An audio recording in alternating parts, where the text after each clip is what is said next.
A 34-year-old Rochester man almost died last night from a gunshot wound. This happened on North Clinton and Burbank Street around 11 p.m.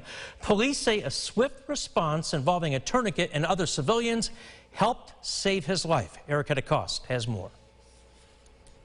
When officers got the call for the report of a man shot, they arrived on scene to find he had lost a lot of blood, drifting in and out of consciousness. He had been shot at least once in one of his legs, and that wound was bleeding significantly. That's when Lieutenant Greg Bellows says the officers immediately started using a tourniquet, a situation where seconds matter. But civilians on scene were also ready to assist in any way possible. We talk about all the time about a partnership with our community, and this was a great example last night of that partnership. The officer was preparing the tourniquet. There was a bystander that was assisting in removing some clothing to open up to see where that wound was to get the proper placement of tourniquet. Whenever a shooting happens, Bellows says the response involves multiple parties, starting with 911 dispatchers and ending with EMTs and hospital staff. But in the middle are police officers, ensuring the scene is safe before the emergency response teams. And over the years, they're playing an even larger role in the hands-on care. We began introducing combat care,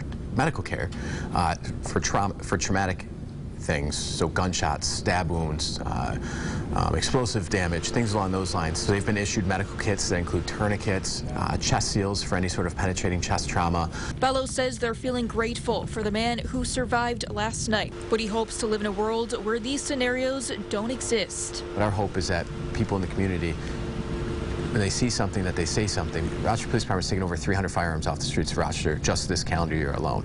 That, every one of those firearms was not possessed, had the chance of being used in one of these violent crimes. Reporting, Erica DeCoste, News 8.